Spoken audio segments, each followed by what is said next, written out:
apresentação aqui para a gente sobre como fazer uma empresa dar lucro mesmo num país que vive em crise. Ernesto, obrigado pela presença, boa apresentação. Vou falar para minha esposa aqui.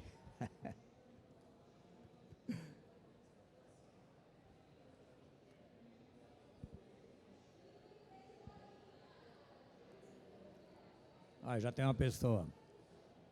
Você... Não vai embora.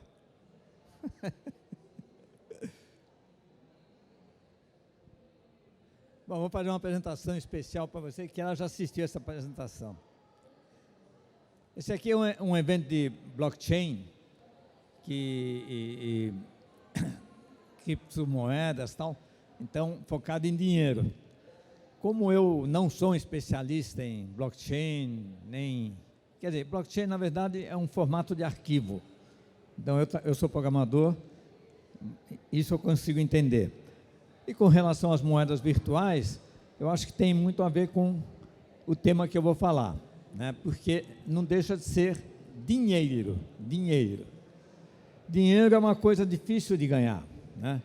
Como fazer principalmente uma empresa dar lucro.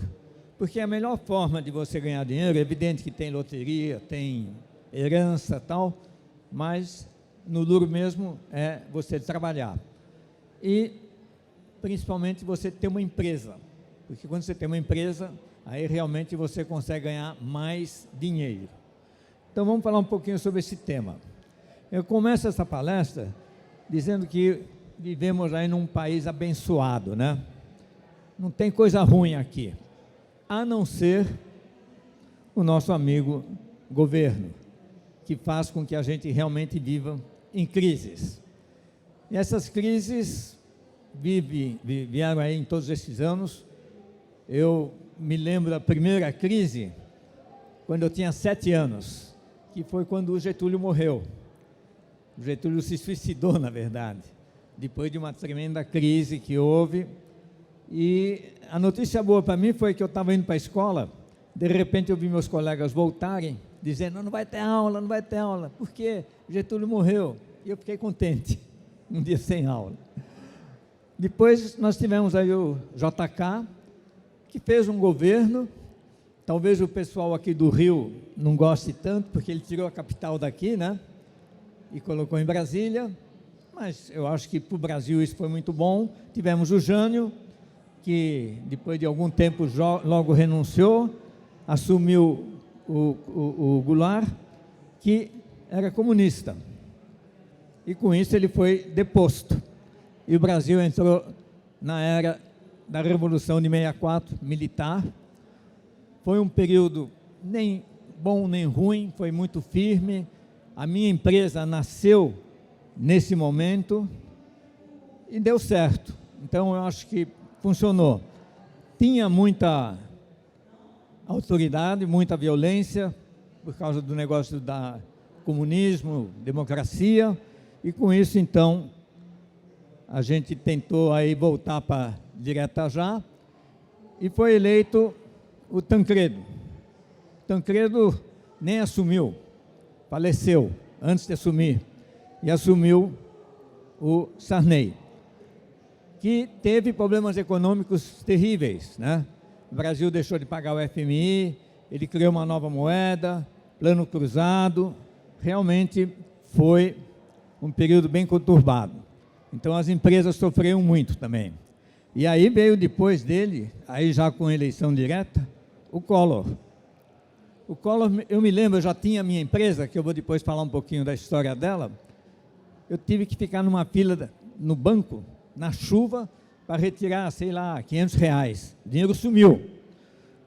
E ele tentou renovar, fez uma série de mudanças muito radicais, caiu. Caiu, assumiu o vice, o Itamar, cara legal, tal, gostava de carnaval e outras coisas, mas depois entrou Fernando Henrique. Aí realmente o Brasil criou uma nova moeda, o Plano Real, foi um bom governo também, as empresas evoluíram, mas o 11 de setembro, que aconteceu no governo dele, atrapalhou bastante. A gente já estava pensando em fazer o IPO, né? Depois eu vou contar um pouco da história da TOTUS, mas teve que adiar. E aí entrou o Lula. O Fernando Henrique ficou 8 anos, mas depois, a eleição seguinte, o Lula entrou. Ele também, estão aí hoje discutindo se ele vai ser o próximo presidente ou não. Aqui ele soube, pelo menos, escolher as pessoas que ele colocou no governo, né? O Meirelles, o Zé Alencar, pessoas realmente inteligentes que fizeram com que o Brasil prosperasse. A prova está que ele foi reeleito. Mas depois, talvez, ele não soube escolher o sucessor, ou a sucessora. E escolheu a Dilma. E ela, entusiasmada pela evolução que o Brasil vinha tendo, começou a fazer um monte de benefícios, e aí é uma coisa já, um princípio interessante: dinheiro não pode levar desaforo, quer dizer, não pode ser gasto assim à toa, ou pelo menos sem ter um retorno adequado. E aí ela fez o Bolsa Família, Minha Casa Minha Vida, a Olimpíada, o Campeonato Mundial de Futebol, e o Brasil começou a entrar numa crise econômica bem forte, uma inflação muito alta, né? E com isso ela sofreu o impeachment e saiu do governo. E assumiu o Temer. Eu estou aí numa foto que eu participei de um evento dele. Foi um bom governo, muito curto. Algumas pessoas esperavam que ele ia se candidatar agora, mas ele não se candidatou, colocou outra pessoa no seu lugar. E hoje estamos vivendo esse governo, economicamente está relativamente bem, muita crítica, muita conturbação aí, mas está indo. Agora, estamos nessa situação, a gente que é empresário está na esperança. Se nenhum dos dois ganhar, porque eu acho que qualquer um dos dois que ganhar vai causar aí um certo rebuliço, se a Covid, que realmente afetou as empresas, também realmente deixar de existir, se a guerra na Ucrânia, que afeta, é lá longe, mas afeta aqui o nosso negócio, sem dúvida, inflação de alguns produtos que vêm de lá, mas principalmente, se o Brasil for campeão mundial, aí todo mundo vai trabalhar, tudo vai dar certo, porque o Brasil vive do futebol. Então vamos torcer, né? Pelo menos para que isso aconteça. Nossa economia vai até, acho que, ultrapassar Estados Unidos e China, porque a verdade é que o Brasil hoje está muito bem posicionado no mundo, devido a essa neutralidade que ele apresenta, né? Ele não é nem do lado de cá, nem do lado de lá, e com isso, nesses momentos, as coisas vão bem. E aí todo mundo vai ficar rico, as empresas vão ficar bem, independente se é com Bitcoin, se é com real, se é com dólar, a economia vai evoluir, né? Então vamos torcer para que tudo isso aconteça. Agora, você, empresário, dono de empresa, independente do negócio que você tenha, eu defini 10 princípios de boa gestão. São 10 princípios simples que eu aprendi na vida, na escola, eu fiz GV e deu certo. A empresa hoje é uma empresa bem grande, cresce com lucro, que é o que cada empresa deve fazer, porque uma empresa foi feita para isso, crescer com lucro. As empresas do governo, talvez não, porque elas criam um benefício para a população, mas uma empresa privada, se não tiver lucro, é fatal que um dia ela vai quebrar, a não ser que seja uma ação também que alguém coloque lá o financeiro. Então vamos ver quais são esses princípios de boa gestão, o que você, empresário, deve fazer para que realmente o negócio dê certo. Primeiro, verificar se você tem mercado. E mercado depende um pouco também de concorrência. Opa, estou me confundindo aqui. Hoje tem muitos jovens, eu acredito que aqui na feira, nessa exposição aqui, deve ter muitos jovens com startup. O que é uma startup? Nada mais do que uma empresa que tem um bom produto, um bom serviço, principalmente nessa área de metaverso, de blockchain, de criptomoeda, que recebe um financiamento do exterior e tem o interesse, ou pelo menos o princípio de crescer rapidamente. Então, nós temos hoje dezenas, centenas de startups aí no mercado, mas normalmente com muita concorrência. E por isso que elas precisam de muito financiamento. Então, precisa ver se realmente vale a pena, Vocês viram que agora teve um momento bem crítico aí, que muitas startups tiveram que fazer grandes demissões, porque realmente elas estavam tendo um prejuízo muito alto, sempre com financiamento de alguém. E aí, vamos falar especificamente de empresas de tecnologia, que eu acredito que seja a maior parte do público que está aqui. E alguma tecnologia, inclusive blockchain e outras. Eu ainda sou da época do mainframe. Eu comecei a programar em 1900 e tanto, quando eu me formei em administração. Depois nós tivemos aí o Assembler, COBOL, RPG, vieram os microcomputadores em 83, DBase, Clipper, C++, VB. Tudo isso aí é tecnologia, linguagem de programação, é o que quem vai trabalhar com blockchain, com essas coisas, tem que conhecer.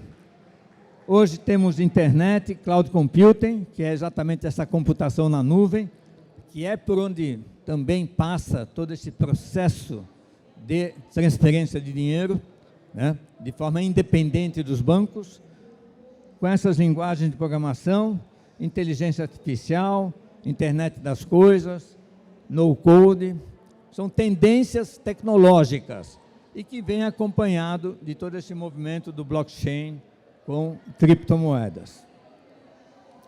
Bitcoin, blockchain, criptomoedas. Bom, se você tem uma empresa, uma preocupação é pagar o imposto.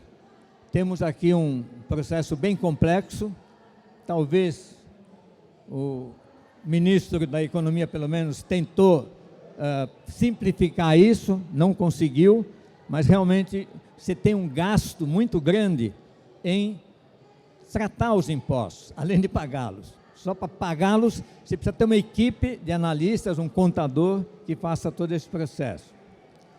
Outra questão é os juros, né? A gente tem uma certa inflação, essa inflação, evidentemente, que gera juros altos, e aí você tem que apelar para os bancos, e os bancos vão cobrá-lo. Mas também é uma forma de você enriquecer, né? Você arrumar um dinheiro de terceiros, fazer o seu negócio crescer e depois caminhar sozinho. Mas isso tem uma despesa, que é os juros, que está aí em torno agora de 1% ao mês, um pouco mais acima do que estava aí nos últimos meses. E você precisa de um RP, que essa sim é a minha especialidade. Desenvolver sistemas de gestão, né? ERP significa Enterprise Resources Planning. É um nome que veio de fora e que controla toda a tua contabilidade, teu faturamento, tuas compras, teu estoque, tua contabilidade.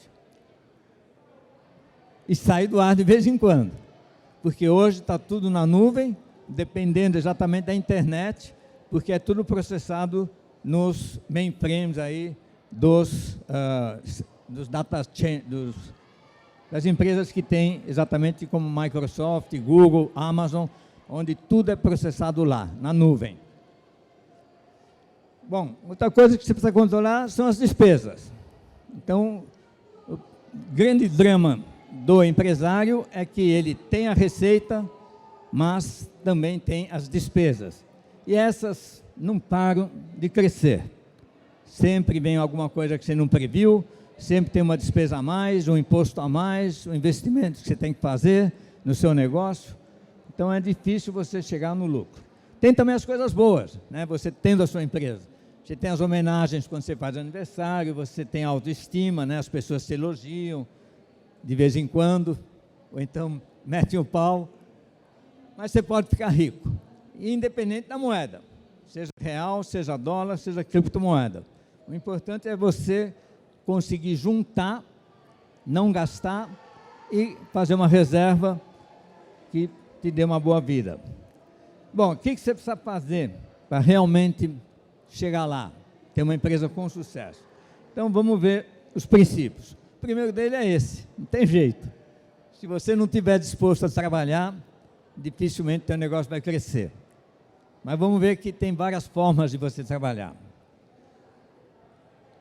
Primeiro, você tem que ter pessoas boas, saber admitir e saber demitir. E até trazer pessoas de fora, boas e melhores que você, que às vezes até vão mandar mais que você. Mas isso faz parte de uma empresa, de um negócio. Então não tenha medo de contratar alguém melhor que você, que talvez vai ter mais sucesso que você, que vai ser mais importante na empresa do que você. E saber demitir também, porque muitas vezes tem gente que não serve, não tem jeito, é seu amigo. Eu já passei algumas situações em que eu fiquei tentando dizer para a pessoa que eu ia demiti-la. Depois de 15 minutos a pessoa perguntou: Ernesto, por acaso você está me demitindo? Eu não tinha falado ainda, eu não tinha coragem de falar porque ele era muito meu amigo e tal, mas tem que demitir. Então para isso é preciso ter um bom RH que faz esse papel, né? Esse papel chato de mandar embora e tudo. Você precisa definir quem é líder. Muita gente diz que o líder não faz nada, né? Ele só manda, mas isso não é tão fácil assim também. E na verdade esse desenho mostra bem que o líder, além de mandar, ele deve realmente também executar, participar, entender os problemas e ajudar os colaboradores, controlá-los. Uma dúvida que você, como dono de empresa, às vezes vai ter, é assim: o que eu devo fazer? Porque o dono, em princípio, não faz nada, né? Ele manda os outros fazerem. E às vezes acontece isso, você chegar no escritório e não tem nada para fazer, né? Aí pergunto sempre assim: você já fez o que deveria ter feito? Mantenha sempre uma lista das coisas que você deve fazer. Então, o líder precisa ser calmo, não adianta ficar dando bronca em todo mundo, firme, saber argumentar, perguntar, para ver realmente quais são os problemas e decidir. Ser gestor e coach. Gestor no sentido de definir as regras, as leis, definir como deve ser feito o serviço, e coach no sentido de mentalmente animar a pessoa, fazer com que ela realmente se esforce e traga resultados. Delegar sem delargar. Quer dizer, não adianta você dar uma ordem e esquecer. Voltar lá depois de uma semana e perguntar: e aí, você fez? Bom, terceiro princípio. Você, como dono da empresa, como líder, você tem que definir o que você vai fazer. E aí um conselho, porque tem gente que diz que o dono não faz nada, só manda. Mas você, em princípio, então, tem que escolher uma coisa que você gosta, dentro da empresa. Eu, por exemplo, sempre fui, eu sou o fundador da SIGA, que depois virou Microsiga, hoje é a TOTOS, mas eu não gostava de liderar. Então, eu achei um sócio, que é o Laércio, ele liderou e eu continuei programando, que é o que eu gosto de fazer. Então, eu assumi a parte técnica, continuei programando e assim a empresa foi em frente, né? E atingindo as metas. Bom, mas de uma delas tem que ser analisar os números. Então, uma empresa, os números têm que ser analisados todos os dias. O faturamento, as despesas, verificar se elas estão crescendo, para que realmente o resultado seja positivo. Quantas startups aí a gente vê que agora está demitindo um monte de gente, porque realmente investiu muito, gastou muito, contratou um monte de gente e não está atingindo o faturamento que cubra essa despesa. E aí não tem jeito. Tem que demitir, porque se continuar deixando essa sangria acontecer, um dia ela quebra. E aí ela fecha de vez. Para isso, então, voltando aí, temos que ter um ERP, para analisar os números.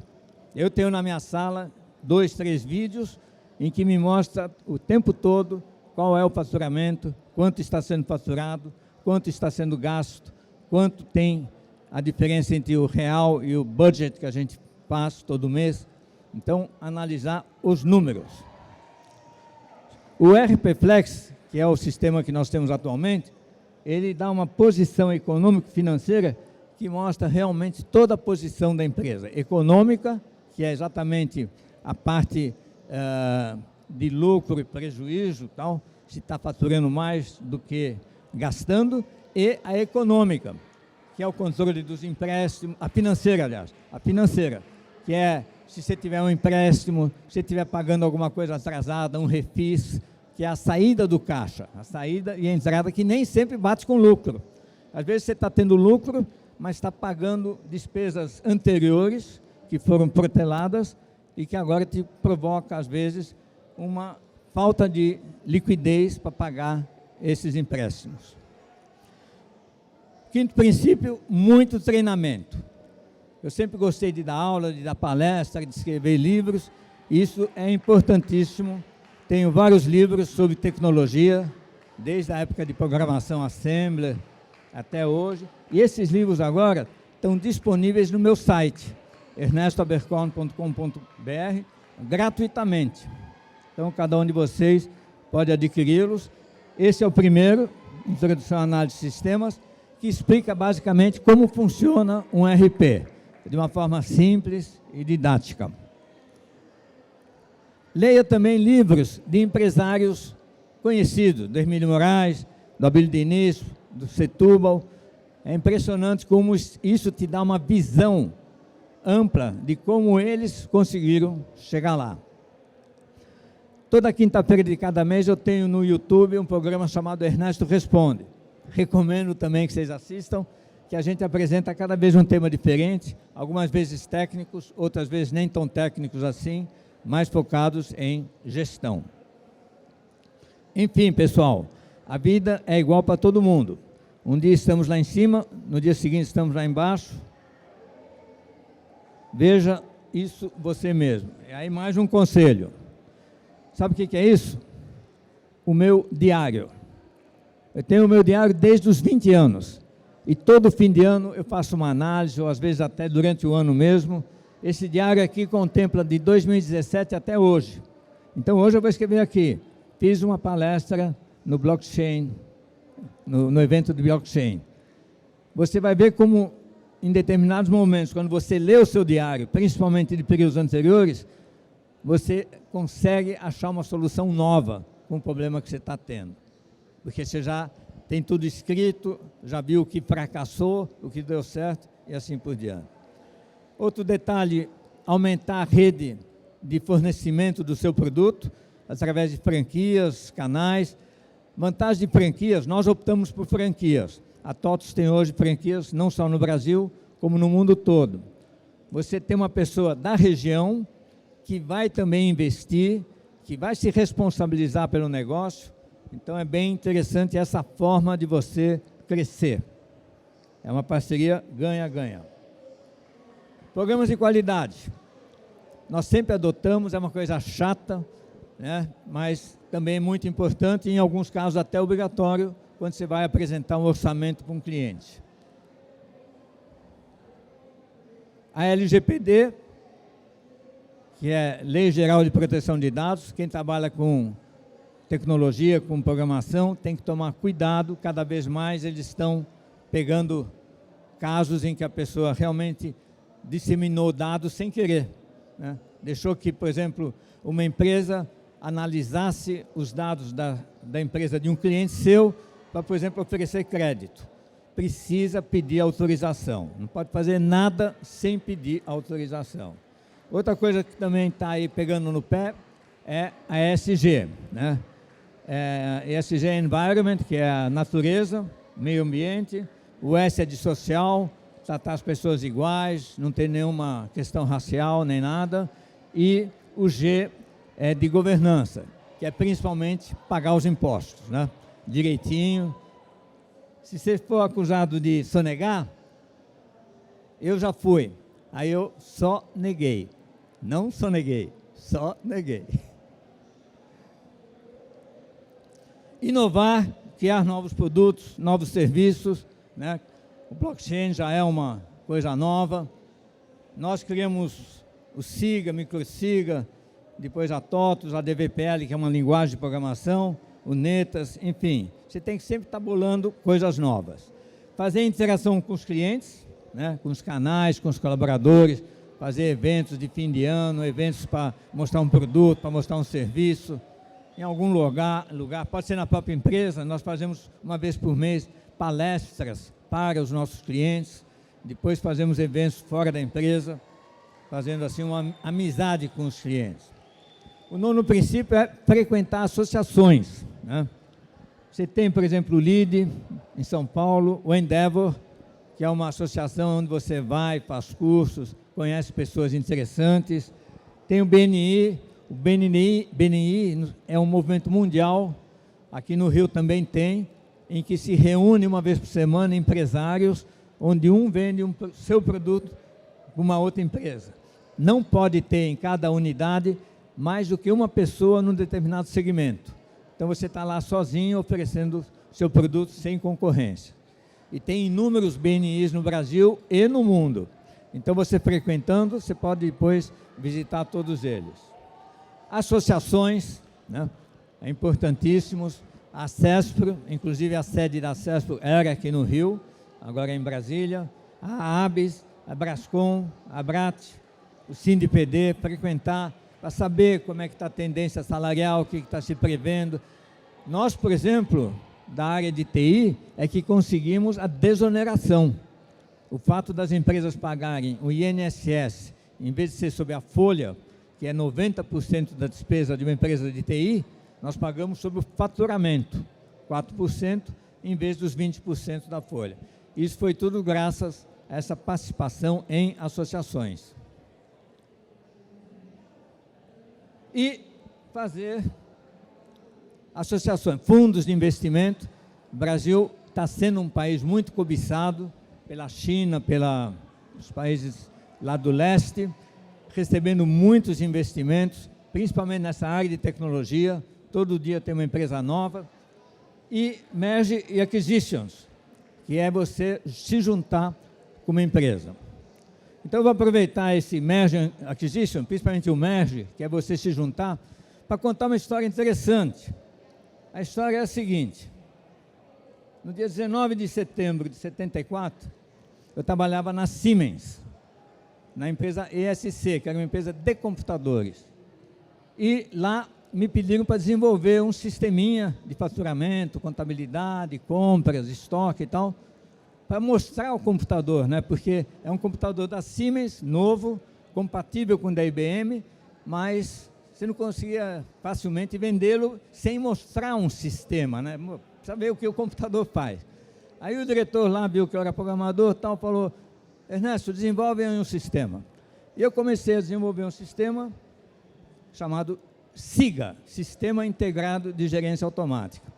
Quando a empresa fechou, a Siemens encerrou as atividades de computação, porque a IBM falou para eles assim: se vocês entrarem na área de computação, nós entramos na área de telefonia, que na época era bem distinto. Hoje é tudo a mesma coisa, né? O iPhone é computador e computador e telefonia. Bom, enfim, cheguei para o diretor e falei: fechou a empresa, então eu vou vender esse sistema para meus amigos. E aí ele veio com essa: se um dia funcionar, pode, porque alemão é fogo, né? Nunca tá bom. Mas aí eu consegui sair e na garagem de uma metalurgia eu instalei lá umas perfuradoras de cartão e foi assim que nasceu a SIGA, Sistema Integrado de Gerência Automática, em 1974, quer dizer, exatamente 30 anos, né? 40 anos, olha, 40 anos. Vai fazer daqui a 2 anos. Na garagem de uma metalurgia de um cunhado meu, e comecei a desenvolver o resto que faltava no sistema e tal. Na época usava-se cartão perfurado, usava-se máquinas bem antigas aí de ler cartão, armazenar os dados em fita magnética, depois rodar em relatórios físicos, papel mesmo, né? Está ali a impressora, estou lá com o cabelo. E a SIGA foi crescendo. Foi crescendo e entrou na década de 80. E aí um colaborador meu chegou e falou: olha, eu tenho um filhinho de 16 anos que precisa aprender esse negócio de computação. Você dá um emprego para ele? Aí outro dia ele fez um vídeo e ele me delatou, porque eu falei para o pai dele assim: eu posso admiti-lo, mas quem paga é você. Ele pegava o salário dele, uma parte, dava para mim e eu pagava ele. E esse rapaz é o Laércio Cosentino. O Laércio Cosentino é um gênio. É um cara que entrou comigo e quando a gente mudou do sistema em mainframe para micro, ele quis ser sócio, porque ele estava programando também um pouco para micro e ele já fazia parte da empresa. E foi aí que nasceu a Microsiga, isso em 1983, quando estava iniciando essa fase de microinformática. Aí fizemos várias coisas. Fizemos parceria com a IBM, o faturamento foi crescendo, fizemos muitas franquias, pegamos um fundo de investimento, a Advent, que colocou 30 milhões na empresa, nos ajudou muito, não só na gestão, como também no financiamento, né? E a Advent ficou até a abertura do capital. Um pouco antes, ela saiu. E aí teve o desenvolvimento muito forte, a economia do Brasil também estava indo bem. O que atrapalhou um pouco foi justamente a entrada das estrangeiras.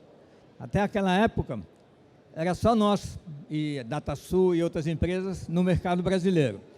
Em 1995, entrou a SAP, entrou a BAN, entrou a Oracle e entrou a PeopleSoft. O Brasil abriu, nessa época, muito para empresas estrangeiras. Aí a gente falou, ferrou, como é que nós vamos fazer diante dessa concorrência? O diretor da SAP veio falar comigo numa Fenasoft, e ele falou, Ernesto, não se preocupe, nós só vamos ficar com as 500 maiores empresas do Brasil. Aí eu respondi, tá bom, a gente fica com as outras 500 mil, porque são as empresas pequenas. Bom, aí com a entrada da SAP, a gente começou a pensar, e isso eu tenho enaltecido agora em algumas palestras, para outros setores também fazerem. Porque o Brasil é um país maravilhoso que está aí, de modo que essas empresas multinacionais estão entrando. A China está entrando, as americanas também. Então, a gente, como empresário, precisa pensar, bom, como é que nós vamos competir com esse pessoal? Principalmente se sua empresa é pequena. E a melhor forma é o merge, né? De M&A, juntar empresas. Então, nós começamos, principalmente o Laércio começou numa conversa com a Logocenter, começou uma conversa com a RM, começou uma conversa com a DataSul, que eram as 4 maiores. A gente se reunia, tal, conversava, tal, inimigos, mas, opa, uma ameaça externa, o que a gente pode fazer? E foi assim que, inicialmente, a gente pegou e comprou a Logocenter.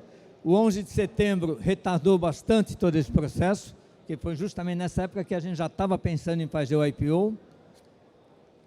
Mas, em 2005, nós adquirimos a Logocenter e, com isso, ficou 2 empresas. Logocenter, que é de Santa Catarina, e Microsiga de São Paulo.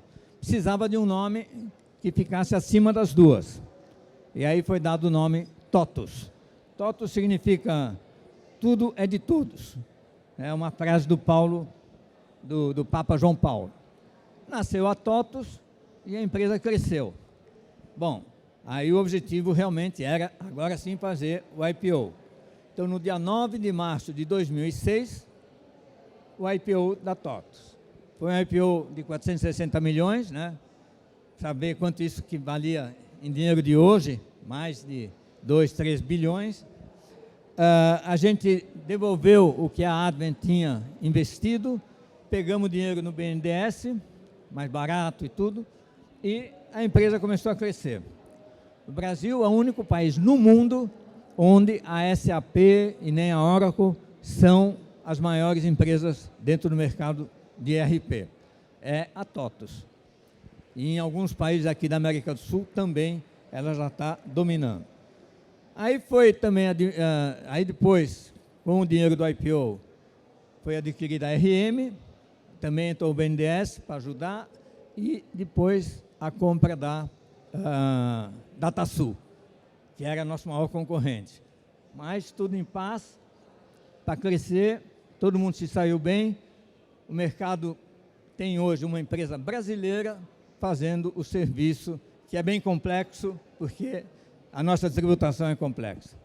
Eu, pessoalmente, fui para o conselho, já estava com 63 anos, e continuei fazendo o que eu sempre amei de fazer, que é programação. Até hoje, eu programo. Minha esposa está aqui e vai justificar, porque todo mundo falava, pô, Ernesto, fica em casa, fica lá descansando, vai no clube e tal. Mas até que um dia ela falou, não vai dar, não vou aguentar, vai trabalhar. E aí eu voltei e criei a RPFlex, em 2007, que é uma empresa que hoje está indo bem. Ela foi a primeira empresa a desenvolver um RP na nuvem, né? O nosso sistema realmente é em PHP, com JavaScript e tal, ele roda na nuvem, e está aí, no mercado. Então, isso é um conselho aí para startups, se unir, fazer parcerias. Tem esse livro, Blitzscaling, que explica direitinho como funciona, e eu acredito que muitas das empresas que estão aqui, muitos palestrantes que estão aqui e que estão aí querendo montar, crescer, devem ler esse livro, né? E para ser sucesso como startup, você tem que ter isso. Custo variável baixo, porque eles investem muito, mas eles querem que o faturamento também cresça rapidamente, e o lucro também. Então, qualquer serviço de software tem essa característica, né? Você não tem um custo variável, você não tem matéria-prima, você não tem alguma coisa que você precisa gastar a cada nova venda. Você desenvolveu o software e depois você vende ele. E aí, é essa a questão. Então, pessoal, é isso. Junto com esse processo todo também, eu acho que na vida também não é só ganhar dinheiro. Ganhar dinheiro é importantíssimo, né? Seja real, dólar, blockchain, não importa o quê. Mas eu acho que a gente também tem que cuidar da gente. E aí eu desenvolvi 10 princípios de qualidade de vida, criei uma filosofia. O Netas não é bem uma empresa, é mais uma filosofia de vida.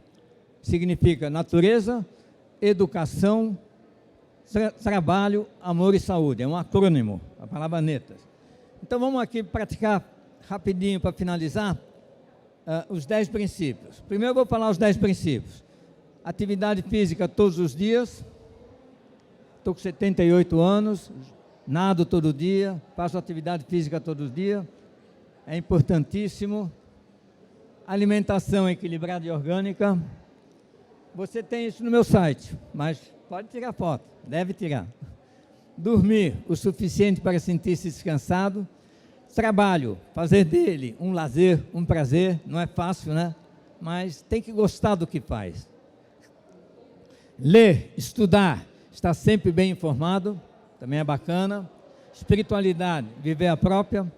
Meus pais eram judeus, depois eu virei católico. Hoje eu sou meio espírita, kardecista. Minha mulher que está me levando para esse negócio aí. Amar a família, os amigos, né? Não brigar com ninguém, inimigos jamais tê-los.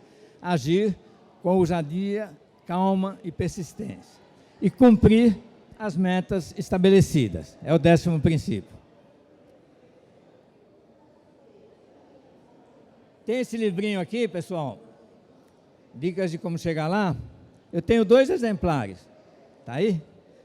Eu vou dar para quem fizer uma pergunta. Opa, já tem um lá. Então dá lá para ele.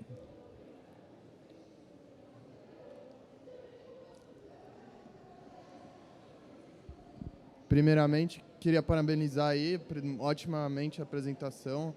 Meu nome é Vinícius e eu queria entender um pouco mais sobre essa questão do site, né? Eu tenho uma startup, uma fintech, e seria muito legal ter esse contato aí direto com vocês. Obrigado.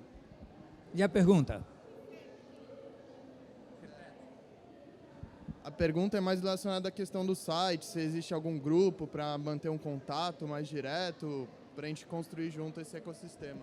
Ele está perguntando se tem algum grupo. Eu hoje tenho no YouTube, o YouTube, pessoal, quem aqui assiste o YouTuber com frequência? Todo mundo. Realmente é a melhor escola que existe. É um negócio fantástico. Eu não vejo mais televisão, só YouTube. Então eu tenho um programa que chama Ernesto Responde. Porque eu tenho um projeto que chama RP em Sala de Aula. Se vocês quiserem aprender como funciona o ERP, entre nesse site, ERP em sala de aula. E ali vocês vão ter que pagar um pouquinho, mas vocês vão adquirir um exercício em que vocês vão fazer na prática, em cima do ERP Plex, todas as operações que acontecem no ERP. E aí vocês vão aprender, vão entender como funciona, inclusive contabilidade, como funciona a parte tributária, como funciona o faturamento, no Simples, no lucro real. É um exercício aí que vocês vão levar umas 20 horas para fazer, na sua máquina, via internet, e vão aprender. Então, e aí, vocês vão fazer dúvidas, vão ter dúvidas também. Então, o que eu fiz? Eu tenho um programa no YouTube, lá na apostila que você recebe, tem o endereço para você fazer a pergunta, e toda quinta-noite é lançado um novo vídeo, depois ele fica lá eternamente, que tem as perguntas com as respostas dos alunos que fazem esse exercício. E ali, então, você pode me encontrar, e se quiser perguntar outras coisas, pode perguntar também. Pergunta. Tudo bom, Ernesto? Tudo bem, Ernesto?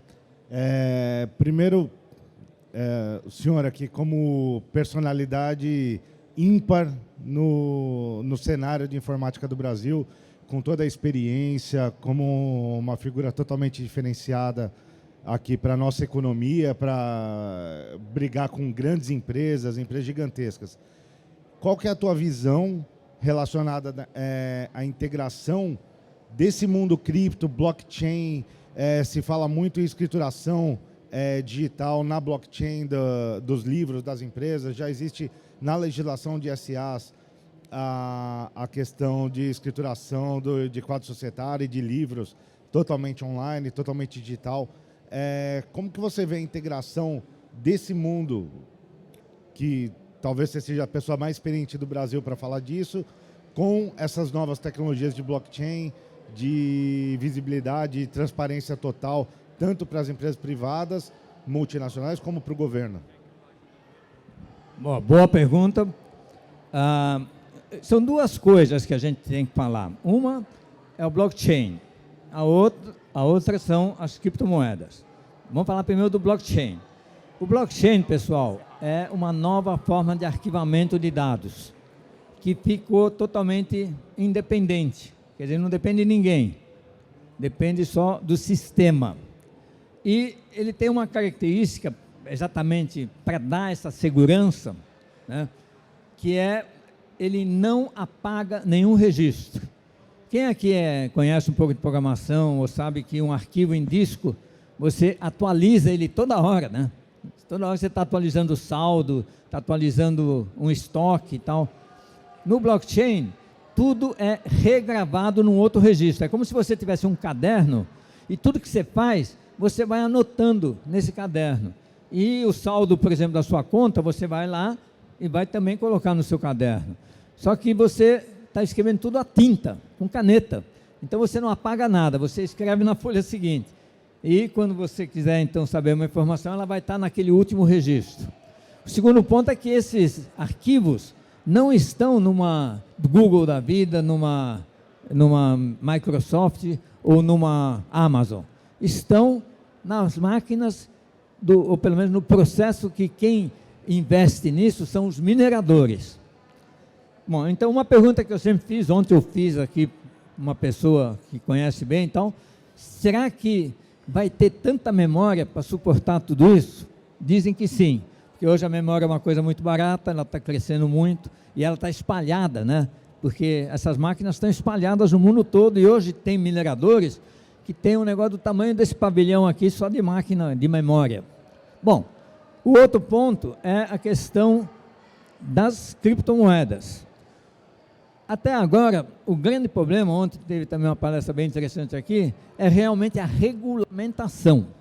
Enquanto não houver uma regulamentação oficial do governo, não só no Brasil como no mundo, ainda vai ficar nessa situação, né? Vai valer, não vai valer, mas sem dúvida que eu acho que vai evoluir. Teve essa oscilação, né? Deu uma queda aí, porque diferentemente, por exemplo, como é que uma ação de uma empresa se valoriza ou desvaloriza? Se a empresa está vendendo bem, se está tendo lucro, valoriza. Por quê?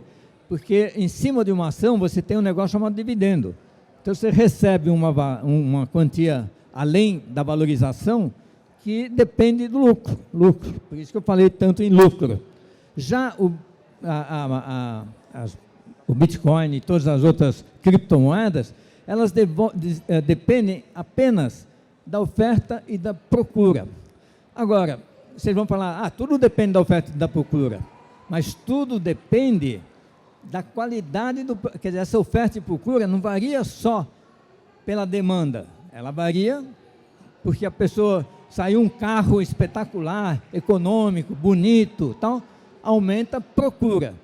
Mas não assim, sem nada. Aumenta a procura porque o carro é bonito, porque ele é econômico, porque ele é prático. Então, tudo tem que ter uma razão. O Bitcoin subiu, desceu, simplesmente, vocês vão falar, não, também foi pela oferta e procura. Mas somente por causa disso. Ninguém chegou e comprou o Bitcoin porque aumentou a lucratividade da empresa que ele representa. Não tem nenhuma empresa. Ele subiu porque aumentou a procura. E essa procura aumentou porque pessoas influentes anunciaram no jornal, na televisão, em algum lugar, eu vou comprar porque está subindo. Eu conheço um lance que mostra bem esse aspecto. Numa associação, vou falar, associação de cavalos, um grupo de diretores chegou e falou o seguinte, vamos fazer o seguinte, eu vou ter que comprar o teu cavalo por 1.000. O outro diretor depois vai comprar ele por 2.000. O outro diretor depois vai comprar ele por 3.000. E o outro por 4.000. Aí você vende o teu cavalo. E fez isso com todos os diretores, então tinha assim uns 100, 200 cavalos participando desse processo fraudulento de fazer uma subida de preço pelo aumento da procura, mas sem uma causa real. A causa lá era uma, eles ganharam dinheiro, mas não é porque o cavalo ia ganhar uma corrida, ou o cavalo era bonito, ou o cavalo era fácil de montar. Não, foi uma combinação. Compra o meu cavalo que vale 100 por 200. Você comprou? Opa, talvez você vai comprar por 300, né? Então, esse é um dos problemas que a criptomoeda, por exemplo, vocês vão falar, bom, mas o dólar, o real e qualquer moeda também é assim. Não, o dólar, o real, ele sobe de acordo com o quê? Com as importações e exportações do país. O real se desvaloriza quando, numa exportação, o governo precisa pagar o chinês, o americano, o coreano, em dólar, e recebe real. Se houver uma demanda muito grande de produtos importados, o governo vai ter que gastar muito dólar. E de onde é que o governo consegue os dólares? Da exportação. Então, se houver muita exportação, tudo bem, mas se não, o governo precisa falar, opa, eu vou diminuir as importações. E o mecanismo que ele usa é aumentar o dólar. Aí as pessoas vão pagar mais pelo produto estrangeiro. Então, vocês veem que tudo que se valoriza e desvaloriza tem um motivo.